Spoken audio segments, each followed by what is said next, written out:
K R classes में आप सभी बच्चों का स्वागत है। तो आज हम पुनः एक और लेसन लेके उपस्थित हैं, नंबर सिस्टम का third part. First part, second part आप सबों ने देखा है और आज हम देख रहे हैं इसमें यहाँ पर देखेंगे नंबर सिस्टम का थर्ड पार्ट। इस लेसन में हम लोग देखेंगे, यहाँ पर देखिए परिमेय संख्या। परिमेय संख्या को हम विस्तार से समझेंगे कि परिमेय संख्या क्या होता है, और यदि आप इस लेसन को वॉच करिएगा ध्यानपूर्वक तो परिमेय संख्या आप नहीं भूलिएगा, ठीक है। यदि आप हमारे चैनल को अभी तक सब्सक्राइब नहीं किए हैं तो प्लीज़ इस चैनल को सब्सक्राइब करिए और लाइक शेयर कमेंट जरूर करिए। तो चलिए लेसन को शुरू करते हैं और देखते हैं परिमेय संख्या। तो चलिए सबसे पहले हम यहाँ पर देख लेते हैं परिमेय संख्या की परिभाषा को। किसी संख्या को जब हम P/Q के रूप में लिखते हैं जहां Q is not equal to 0 और P और Q पूर्णांक है। तो चलिए यहां पर हम देख लेते हैं, यह है आपका परिमेय संख्या, ठीक है। परिमेय संख्या जिसको हम रैशनल नंबर भी कहते हैं, रैशनल नंबर। तो अभी हम लोगों ने परिभाषा देखा कि जिस संख्या को हम P/Q, यहां देखिए ये है P/Q के रूप में लिखेंगे, लेकिन कहता है Q is not equal to 0, अर्थात Q के जगह पर 0 नहीं हो, ठीक है।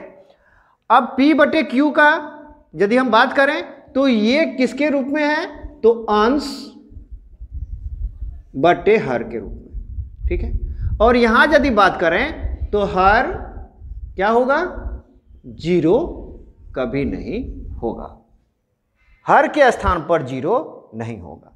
और कहता है P और Q, P और Q ये क्या है, ये पूर्णांक है।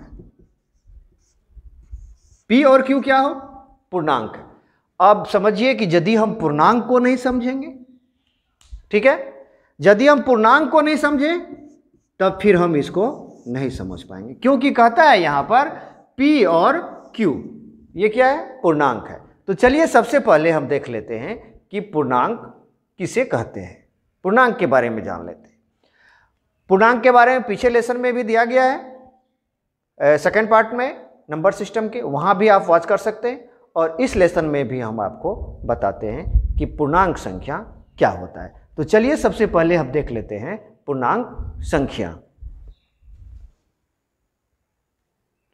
तो चलिए यहां पर हम देखते हैं, सबसे पहले समझिए पूर्णांक क्या होता है, या फिर पूर्णांक संख्या के बारे में देखते हैं। तो चलिए यहां पर हम देख लेते हैं सबसे पहले पूर्णांक संख्या को। इसको ठीक से समझिएगा, ठीक है। बहुत बच्चे समझते भी होंगे, तो इसको देखिए आप। तो पूर्णांक संख्या किसको कहते हैं कि इसमें क्या सब होगा, एक क्रम बनाते हैं इसको। तो चलिए ये पूर्णांक संख्या का ये बाउंड्री है, पूर्णांक संख्या। अब इसके अंदर क्या होता है, इसके अंदर आता है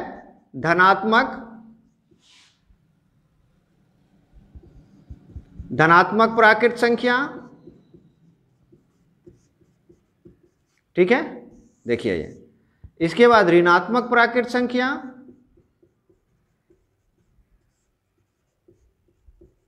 ऋणात्मक प्राकृत संख्या और पूर्ण संख्या, पूर्ण संख्या। तो ये तीनों देखिए कि धनात्मक प्राकृत संख्या, ऋणात्मक प्राकृत संख्या और पूर्णांक पूर्ण संख्या, इसके समूह को यदि सभी संख्याओं को का एक समूह बना ले तो ये क्या कहलाएगा, पूर्णांक कहलाएगा या पूर्णांक संख्या कहलाएगा।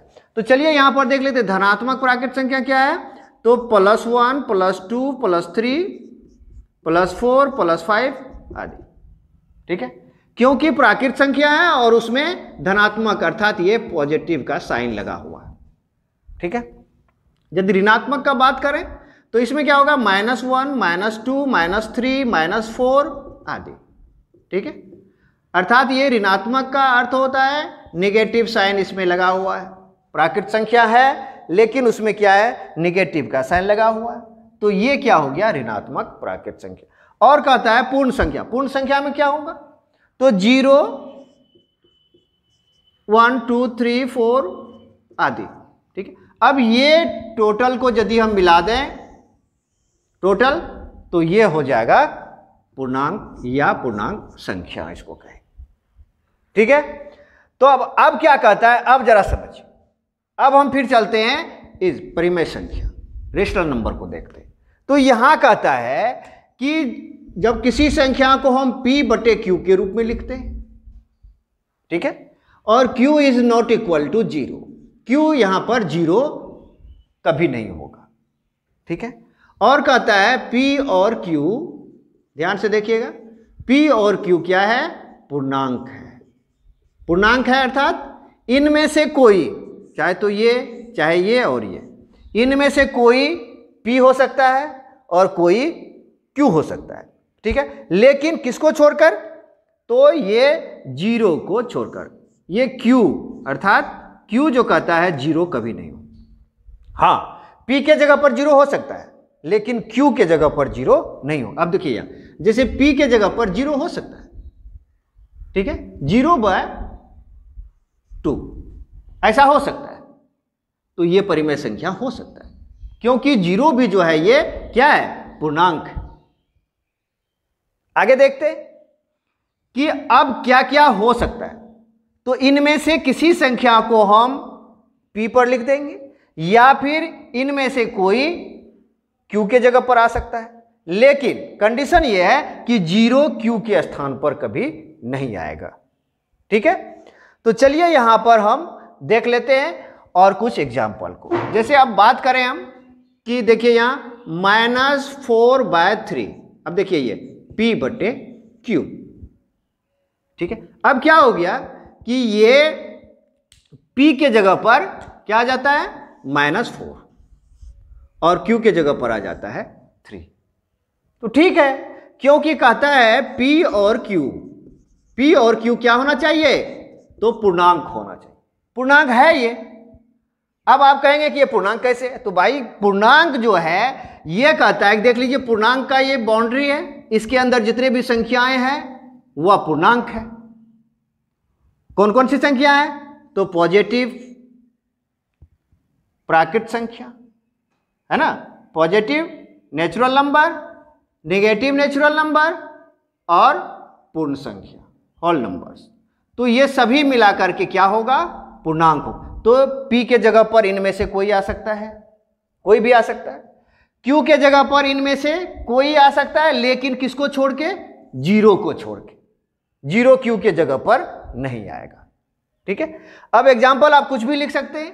अब जैसे देखिए 4/-3, 3/4,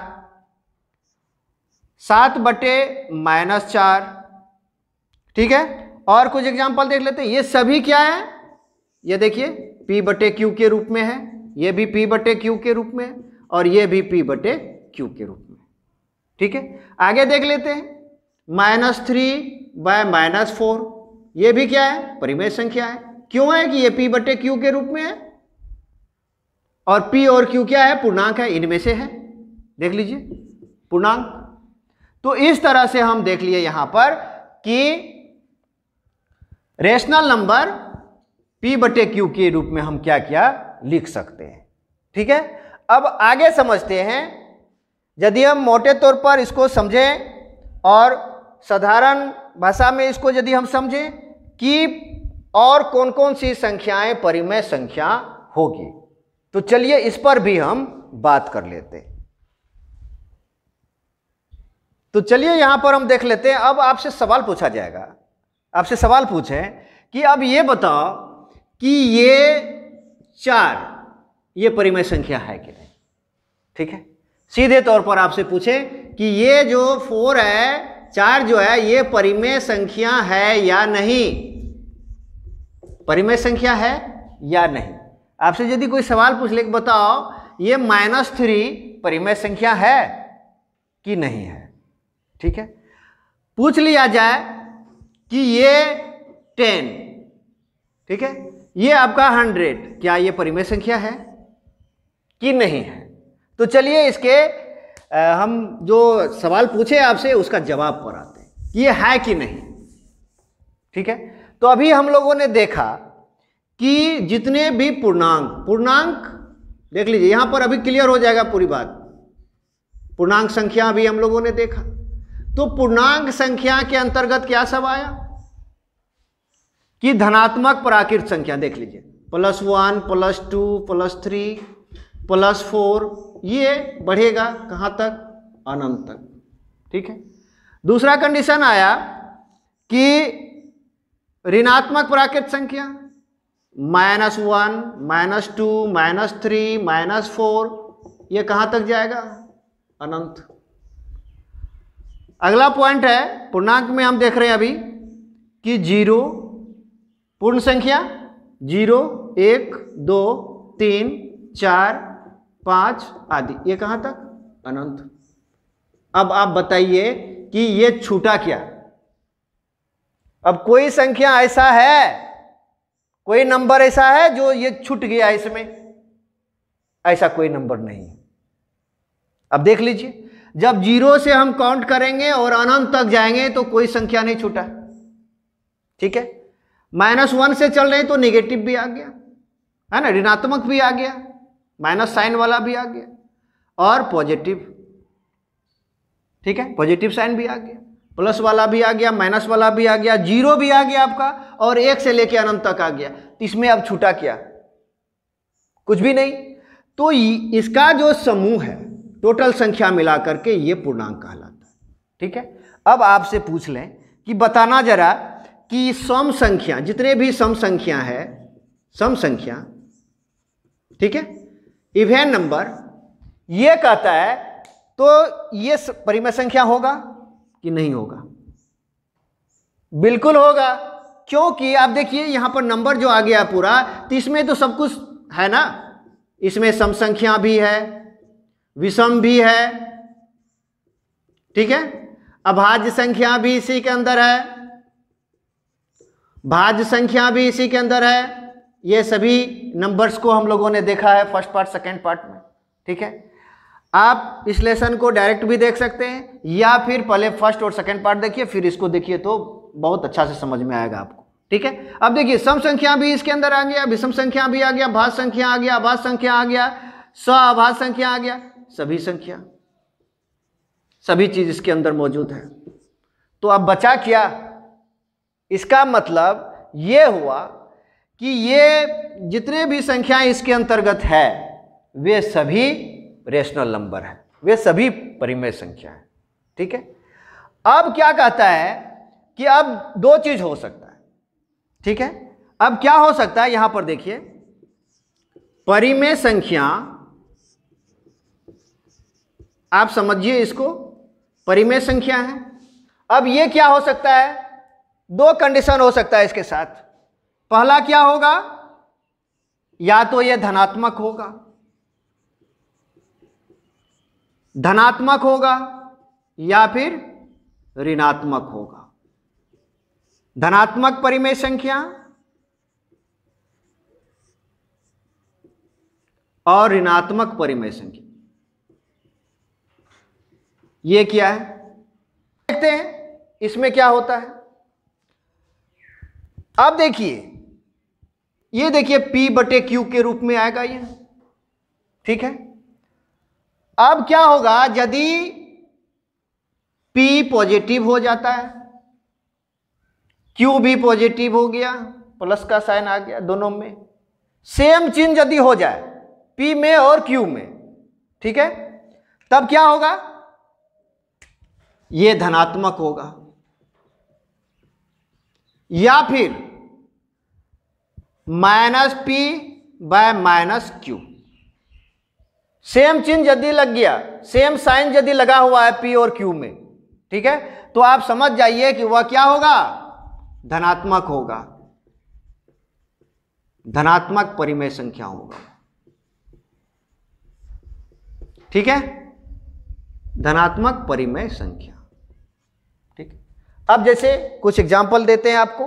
अब यहां देखिए +3/+5 बट्टे +5, ठीक है। तो ये क्या हो जाएगा, ये धनात्मक हो जाएगा। और यदि -7/-4, ये भी क्या होगा, धनात्मक होगा। इसका रिजल्ट देखिए जरा, तो ये हो जाएगा 7/4, ठीक है। तो इस तरह से हम देखें कि धनात्मक परिमेय संख्या किस कंडीशन में होगा, यदि सेम चिन्ह हो जाए P और Q में, ठीक है। जैसे यहां पर देख लिए हम लोग, P और Q दोनों पॉजिटिव हो जाता है, ये धनात्मक हो जाएगा, धनात्मक परिमेय संख्या। P और Q यदि ऋणात्मक हो जाता है तब भी इस कंडीशन में ये क्या होगा, धनात्मक परिमेय संख्या हो। और यदि बात करें कि ऋणात्मक किस कंडीशन में होगा, ऋणात्मक परिमेय संख्या किस कंडीशन में होगा, तो यहां पर हम लोग देख लेते हैं ऋणात्मक परिमेय संख्या को। ऋणात्मक परिमेय संख्या को यहां पर देखते हैं, ठीक है। इसमें क्या होगा, इसमें देखिए P/Q, ठीक है, या तो दोनों में से एक निगेटिव होगा, ठीक है, जैसे -P+Q, ठीक है। तो इस तरह से, या फिर क्या हो सकता है, P/Q, या तो Q नीचे वाला माइनस होगा तो ऊपर वाला प्लस होगा। अर्थात यहां पर यह समझें कि ऋणात्मक परिमेय संख्या किस कंडीशन में होगा, यदि P और Q में से कोई एक निगेटिव साइन लग जाए दोनों में से, ठीक है। अर्थात ऋणात्मक दोनों में से कोई एक ऋणात्मक हो गया, यहां भी देख सकते हैं, यहां भी देख सकते हैं कि P/Q है और एक दोनों में से एक जो है वह ऋणात्मक निगेटिव साइन लगा हुआ है, ठीक है। तो इस तरह से इस कंडीशन में क्या होगा कि ये ऋणात्मक परिमेय संख्या होगा, ठीक है। अब आगे देख लेते हैं, थोड़ा जीरो पर विचार कर लेते हैं, ठीक है। तो चलिए आप इस लेसन को देखिए, और पुनः मैं आप सबों से रिक्वेस्ट करता हूं कि यदि आप हमारे चैनल को अभी तक सब्सक्राइब नहीं किए हैं तो प्लीज़ इस चैनल को सब्सक्राइब करिए। और चलिए यहां पर हम देख लेते हैं परिमेय संख्या के अंतर्गत जीरो। तो सबसे पहले सवाल यह होता है कि जीरो, क्या जीरो परिमेय संख्या है? तो है, जीरो जो है ये क्या है, ये रेशनल नंबर है, ठीक है, जीरो। अब जैसे देखिए जीरो आ गया, 0/0/1, जीरो दिए उसके बटे 1 कर दिए, तो ये क्या हो गया, देखिए P/Q के रूप में आ गया। कंडीशन कहता है, इसमें जो कंडीशन लगा हुआ है P/Q, तो यहां कहता है Q is not equal to 0, ठीक है। Q 0 नहीं होना चाहिए, P 0 हो सकता है लेकिन Q 0 नहीं होगा। अब यदि बात कर लें हम कि 4/0, 4/0, आपसे पूछा जाए कि क्या यह परिमेय संख्या है, तो हम देखेंगे जो इसका परिमेय संख्या P/Q का जो टर्म्स एंड कंडीशंस है वह क्या करता है कि Q is not equal to 0, ये कंडीशन लगा हुआ है। तो यहां देखिए ये हो गया P/Q। अब देखिए Q के जगह पर 0 आ गया है, ठीक है। जो ये हमारा नियम कहता है कि Q के जगह पर 0 नहीं आना है, यहां देखिए 0 आ गया, इसीलिए हम इसको कह सकते हैं कि यह परिमेय संख्या नहीं है, ठीक है। और यदि संख्या कोई भी है, अब हम बात कर रहे थे, आपको बता रहे थे तभी कि सम संख्या, विषम संख्या, अभाज्य संख्या, जो भी संख्या है। अब जैसे हम बात करें 88, ठीक है। अब देखिए ये सम संख्या है, अब आपसे पूछेगा यह परिमेय है, बिल्कुल है परिमेय। अब देख लीजिए इसके बटे 1 कर दीजिए तो ये P/Q के रूप में आ जाएगा, ठीक है। तो इस तरह से हम जीरो के भी कॉन्सेप्ट को समझे हैं। अब तो यहां पर देख लिए कि जीरो जो है ये परिमेय संख्या है, और ये 4/0 ये परिमेय नहीं होगा, 3/0 ये परिमेय नहीं होगा। ठीक है, इस तरह से। अब हम थोड़ा सा इसमें समझेंगे आगे कि दशमलव प्रसार जो है, ठीक है, अब हम डेसिमल में देखेंगे कि जो डेसिमल का एक्सपेंशन है उसका जो प्रसार है उसको देखेंगे कि उसमें क्या कंडीशन होता है और कौन कौन से परिमेय संख्या उसमें होंगे। ठीक है, तो आगे चलते हैं और इसको देखते हैं। तो चलिए यहां पर हम लोग देखते हैं परिमेय संख्या के अंतर्गत ही, तो यहां पर हम लोग देखेंगे कि टर्मिनेटिंग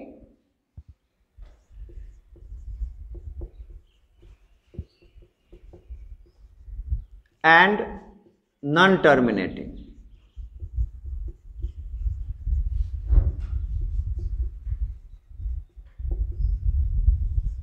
ये क्या होता है, अर्थात इसको हम लोग बोलते हैं शांत और अशांत।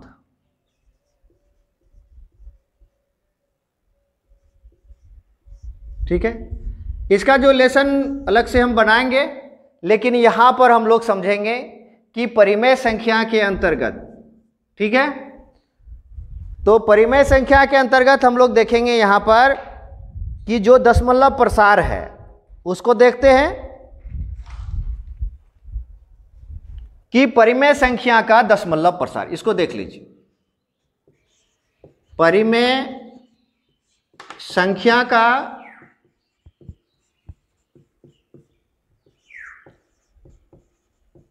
दशमलव प्रसार, ठीक है, तो इसमें क्या सब होगा उसको देख लेते हैं। ठीक है, तो इसमें क्या होगा कि देखिए टर्मिनेटिंग, पहला देखिए कंडीशन है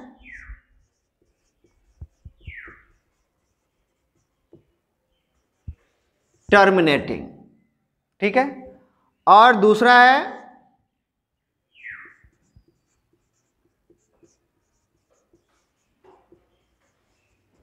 नॉन टर्मिनेटिंग रिपीटिंग। अब इसको पहले समझना पड़ेगा ये है क्या। पहले तो ये समझेंगे टर्मिनेटिंग क्या है और नॉन टर्मिनेटिंग क्या है, शांत और अशांत प्रसार क्या होता है दशमलव। ठीक है, तो आइए पहले हम शांत को देख लेते हैं, टर्मिनेटिंग। ये दोनों जो टर्म्स है इसको समझना बहुत जरूरी है। ठीक है, अब शांत किसको बोलते हैं? अच्छा, एक चीज है कि सभी लोग जीवन में शांति चाहता है, नहीं तो शांति के तलाश में सभी भटकते रहता है। अब देखिए यहां पर भी आ गया है शांत, ये क्या चीज, इसको देखते हैं। अब जैसे देखिए आप 1/2, 1/2, ठीक है, अब कहता है यदि ये फ्रैक्शन है तो इसका जो दशमलव प्रसार है वह कैसा होगा, यदि आपसे यह पूछा जाए। ठीक है, तो चलिए इसका प्रसार देख लेते हैं कि आप देखिए एक है, इसमें 2 से हम क्या करें, भागा लगा देते हैं। ठीक है, पॉइंट देंगे 0.5, तो ये हो जाएगा आपका 0.5। अब देखिए भाग की जो क्रिया है, भाग जो हम लगा रहे थे वह क्या हो गया कि अब यहां पर कुछ नहीं बचा, शेष कुछ नहीं बचा है। अब ये भाग की क्रिया जो है पूर्ण रूपेण से समाप्त हो गया। ठीक है, तो हम कह सकते हैं कि पॉइंट के राइट साइड में, ठीक है, ये देखिए प्रसार को देख रहे हैं पॉइंट के राइट साइड में, अब ये क्या हो गया, शांत हो गया, ये नहीं बढ़ रहा है। ठीक है, तो ये हो गया आपका टर्मिनेटिंग पॉइंट हो गया। ठीक है, अब जैसे 1/25, ठीक है, अब एक में क्या करेंगे, 25 से भागा लगा दीजिए, देखिए क्या होता है, ये आपका कट गया। अब कुछ शेष नहीं बचा है, भाग की क्रिया पूर्ण हो गया यहां, तो ये क्या हो जाएगा 0.04। अब ये आगे कुछ नहीं हो रहा है क्योंकि ये भाग की क्रिया पूर्ण हो चुका है। ठीक है, इसीलिए अब ये क्या हो गया है, ये शांत हो गया है। ठीक है, तो इस तरह से ये हो गया आपका टर्मिनेटिंग डेसिमल एक्सपेंशन। ठीक है, अब यदि नॉन टर्मिनेटिंग बात करेंगे, अशांत, है ना, डेसिमल एक्सपेंशन, है ना, तो इस पर यदि बात करें तो ये कहता है अशांत, अर्थात इस तरह से ये शांत नहीं होगा, पूरा पूरा भाग देने पर ये पूरा पूरा नहीं कटेगा। ठीक है, अब जैसे बात कर लें 1/3, 1/3 पर बात करिए। ठीक है, 1/3 अर्थात एक में क्या करेंगे हम, 3 से भागा लगा दें। ठीक है, अब देखिए पॉइंट डालेंगे 0, 3 बार में इसको लगाए 9, 1 बचा, 0 आ जाएगा, फिर 3 आ गया, 9, 1 आ गया, 0, फिर 3 आ गया। इस तरह से ये क्या होगा, रिपीट हो रहा है। ठीक है, तो आप देखिए ये शांत हो गया कि नहीं हुआ, ये बिल्कुल शांत नहीं हुआ, क्योंकि शेष यहां पर आ रहा है और भाग की क्रिया अभी चल रही। अब लगातार चलेगा, ये कभी रुकेगा नहीं, अर्थात ये शांत स्थिर नहीं हुआ, तो इसीलिए ये कहलाता है नॉन टर्मिनेटिंग डेसिमल एक्सपेंशन, दशमलव प्रसार है। ठीक है, तो इस कंडीशन में हम कह सकते हैं 0.333 ये चलता है ना। यदि हम बात करें तो इसको हम लोग, जैसे ये नॉन टर्मिनेटिंग है ना, तो इसको हम लोग सीधे तौर पर समझे कि भाग देने पर भाग की क्रिया पूर्ण नहीं होती, लगातार भाग लगते रहता है, लगते रहेगा। ठीक है, तो ये हो गया आपका अशांत। ठीक है, तो इस प्रकार हम समझ सकते हैं कि टर्मिनेटिंग डेसिमल एक्सपेंशन क्या है और नॉन टर्मिनेटिंग डेसिमल एक्सपेंशन क्या है। ठीक है, तो अब हम बात करते हैं कि ये परिमेय संख्या में कौन से दशमलव प्रसार ऐसे होंगे जो परिमेय संख्या कहलाएगा। तो पहला यहां पर आ जाता है टर्मिनेटिंग, अर्थात टर्मिनेटिंग डेसिमल एक्सपेंशन। ठीक है, शांत दशमलव प्रसार, शांत है ये। ठीक है, दूसरा है नॉन टर्मिनेटिंग रिपीटिंग। अब ये क्या कहता है, ये देखिए जिस तरह से ये नॉन टर्मिनेटिंग है, अभी हम लोगों ने देखा, यहां पर दिखाते हैं आपको। तो नॉन टर्मिनेटिंग अर्थात अशांत है ये, लेकिन ये क्या हो रहा है, 3 जो है बार बार रिपीट कर रहा है, बार बार रिपीट कर रहा है 3, है ना, और ये कब तक रिपीट करेगा इसका पता नहीं। ठीक है, तो इस तरह से कहता है ये नॉन टर्मिनेटिंग है और क्या है, रिपीटिंग भी है, जिसको हम लोग रिपीटिंग के जगह पर ये कह सकते हैं कि ये रैकरिंग, रैकरिंग का भी हम लोग यूज करते हैं, शब्द जो है रैकरिंग, उसका भी हम लोग यूज करते हैं इसमें। तो आगे जब हम ये लेसन बनाएंगे आपके लिए टर्मिनेटिंग और नॉन टर्मिनेटिंग डेसिमल एक्सपेंशन का, शांत और अशांत जो दशमलव प्रसार है, इस पर हम लेसन बनाएंगे, तो उसमें हम इसका विस्तार से चर्चा करेंगे। ठीक है, अभी हम लोग फिलहाल समझे कि परिमेय संख्या का जो है दशमलव प्रसार में क्या हो सकता है। तो चलिए यहां पर देख लेते हैं टर्मिनेटिंग डेसिमल एक्सपेंशन, ये क्या हो सकता है, परिमेय संख्या हो सकता है, जिसको हम लोगों ने समझा, अर्थात जो शांत है। ठीक है, अब यदि इसका बात करें हम शांत का, तो जैसे 1/2, अब इसकी यदि ये हमको दशमलव प्रसार में लिखे 0.5, अर्थात ये क्या है, टर्मिनेटिंग है, शांत है। शांत जब है इसका मतलब ये क्या है, ये परिमेय संख्या है, ये रेशनल नंबर है, रेशनल नंबर है। और दूसरा कहता है non terminating repeating, non terminating है, अशांत है, लेकिन वह रिपीटिंग है, रिपीट कर रहा है बार बार। तो यहां देखिए 1/3, इसका बात कर लें सीधे तौर से, तो ये क्या हो जाएगा 0.33333, ये आगे बढ़ेगा। तो ये कहता है 3 जो है ये बार बार रिपीट कर रहा है यहां पर। ठीक है, तो इसीलिए ये क्या होगा, इसका जो दशमलव प्रसार है ये भी क्या होगा, यह परिमेय संख्या कहलाएगा। तो इस तरह से हम लोगों ने यहां पर देखा परिमेय संख्या को। और इस लेसन को आप देखिए, समझिए, और आगे भी जो लेसन आपके लिए आ रहा है वह है आपका टर्मिनेटिंग डेसिमल एक्सपेंशन और नॉन टर्मिनेटिंग डेसिमल एक्सपेंशन। इसमें हम लोग पूरी बात समझेंगे। जो बराबर हम लोग को सुनने में आता है रेकरिंग क्या होता है, तो ये चीज इसी के अंतर्गत हम लोग सीखेंगे। ठीक है, तो चलिए इस लेसन को यहीं पर हम विराम देते हैं। और यदि आप हमारे चैनल को अभी तक सब्सक्राइब नहीं किए तो प्लीज़ इस चैनल को सब्सक्राइब करिए और लाइक शेयर कमेंट जरूर करिए। बहुत बहुत धन्यवाद।